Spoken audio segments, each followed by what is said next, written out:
Hi, it's Alex, and I told you I was going to be somewhere fun this week. I am in Las Vegas, Nevada. I'm down here for an authors convention, and I actually spent most of the day hanging out with the lovely Melanie Rachel, and I have all kinds of fun things to tell you about what she's doing. Actually, I should let her do it. She's got a Christmas novella just about to come out. You're going to really love it. But enough of that. You're actually probably here for Tempted, and I will probably tell you a little bit more about my week. I'm hoping to actually have some videos of some other faces that might be familiar to you. We'll see if I can get that to happen.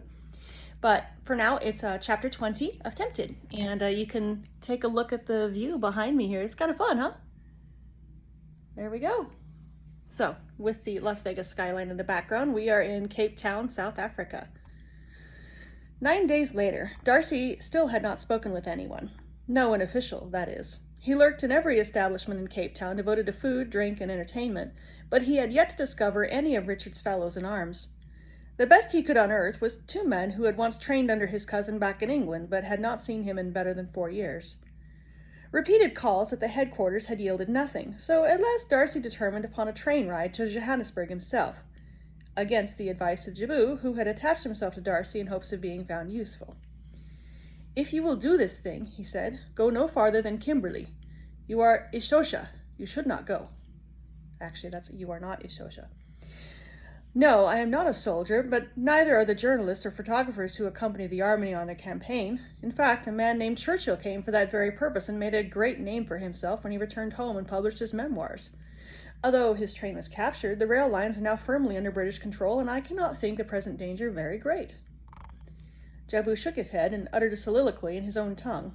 Then he gestured toward the rail station and said, "I will go with you." Pemberley. The ride was invigorating, just as she had hoped. However, it did nothing to solve her problems or satisfy her more anxious fears. She had no answer for what she was to do next, but she did know one thing. Out here, in the heart of the mountains and fields, there was peace. And out here, at least, there was no one to judge her thoughts and feelings. She turned back before the rain started. Jane would be looking for her if she stayed out too late, and how embarrassing if Miss Darcy herself had to order the coachman to send riders out. She decided to take a shorter way back, over that low rail fence Mr. Darcy had first taught her to leap, then round through the wood. As she turned up the clear meadow beyond, she could see the Grecian Folly, the path to which had come down from the garden maze behind the house. It usually loomed gray and abandoned, but today a horse stood by, its reins tied to a tree. Elizabeth stopped her horse and looked around. Very strange. The horse was not one she had seen in the Darcy stables, nor did it look like that of a farmer, a doctor perhaps, or a hired horse. The hair along the back of her neck prickled, and she gave the clearing a wide berth as she walked on. No doubt she would have continued, unseeing and content to mind her own affairs, but then she heard a woman's giggle. A man's laughter joined in, and then in a flash of color the couple came into view. The man reached for the reins of his horse, but as soon as he took them down, the woman caught him by the neck from behind, then drew him down for a long, passionate kiss. He obliged, but eventually pushed her back, with many urgent caresses and what appeared to be a lover's promise of a swift return. He mounted his horse and trotted down the valley towards Lambton, but the woman remained. She watched after the retreating rider for a moment, then, as she was turning away, her eyes found Elizabeth. Elizabeth swallowed. It was Georgiana Darcy. Johannesburg, South Africa. The worst part about the train ride was the heat. Darcy mopped the back of his neck again with his handkerchief. He tried to put his head close to the window for a bit of fresher air, but anything wafting into this car was just as hot and stale as the air already inside. If this was only a sampling of the climate, and he not even carrying supplies or fighting, Darcy developed a new appreciation and pity for the soldiers encamped there. Jabu's anxiety notwithstanding, they arrived safely, and Darcy was able to secure lodgings and the direction for certain persons in charge. The yard at the base was a perfect sea of ordered confusion. Mules carted massive bales of hay, sandbags and munitions were piled higher than Darcy's head, and khaki uniforms crawled through the midst of it all. Darcy took a moment to gain his bearings and was grateful for Jabu. The Zulu man indicated with his head which direction Darcy should go. Nearly 100 men in uniform milled about, some watching Darcy in suspicion and others in mere idle curiosity, the half-interest of one who is too jaded or too weary to rouse himself. "You wish to speak with important men, yes?" Jabu asked.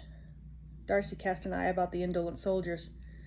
They might be more willing to tell what their superiors would not, but just now, in the heat of the day and with flies buzzing around most of their heads, they did not appear willing to talk at all. Yes, Darcy decided, important men. The general's aide was reluctant to admit him, but at last he conceded to permit Darcy to wait. Over an hour he sat and stood by turns, occasionally tugging at his collar where the sweat tickled his neck. A lieutenant colonel would do, he decided, or even an infantryman, anyone who would pass his questions up the farther chain of the command. The key was a man with a bit of sympathy for the family. And so, when a stiff-looking older gentleman, with a heavy, pensive eyes, thin jowls, and a chest full of gold braid came out, Darcy at first assumed the man was not seeking him. However, he came directly forward, extending his hand in an unassuming greeting. Sir Thomas Kelly Kenny, and you are Mr. Darcy, I take it. Darcy was nearly speechless. The Lieutenant General, commander of the 6th Division of the South African Field Force.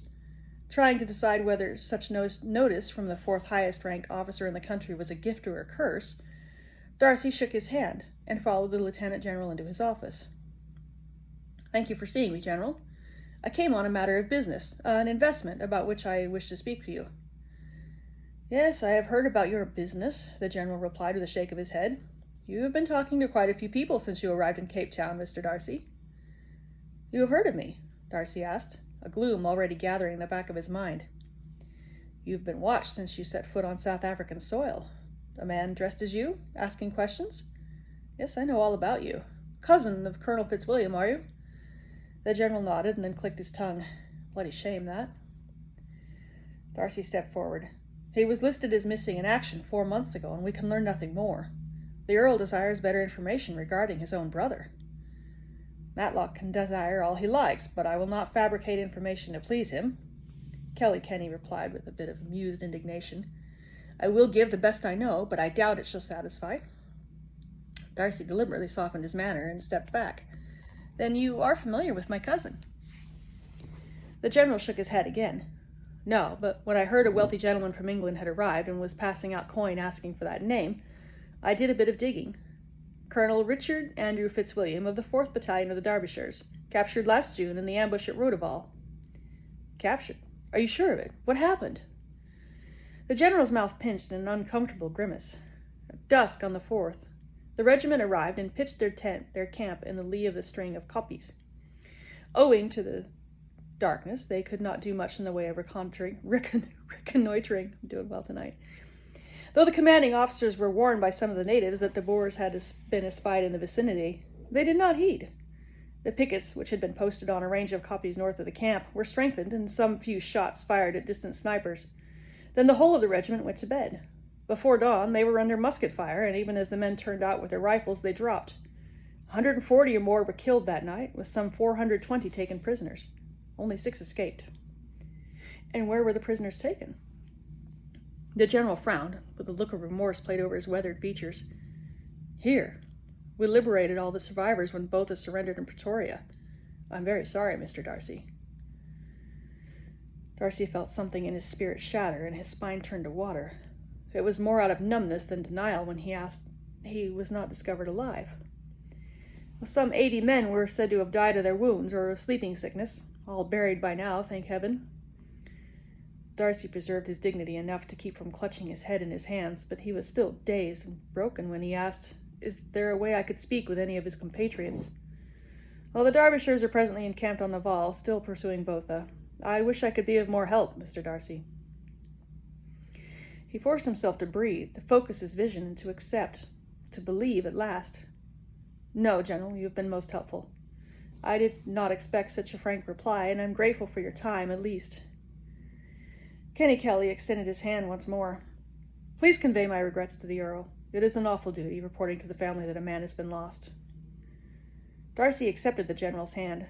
The Earl will be grieved indeed, but it is not he who will be most devastated. My cousin had a wife, he said in a hushed voice.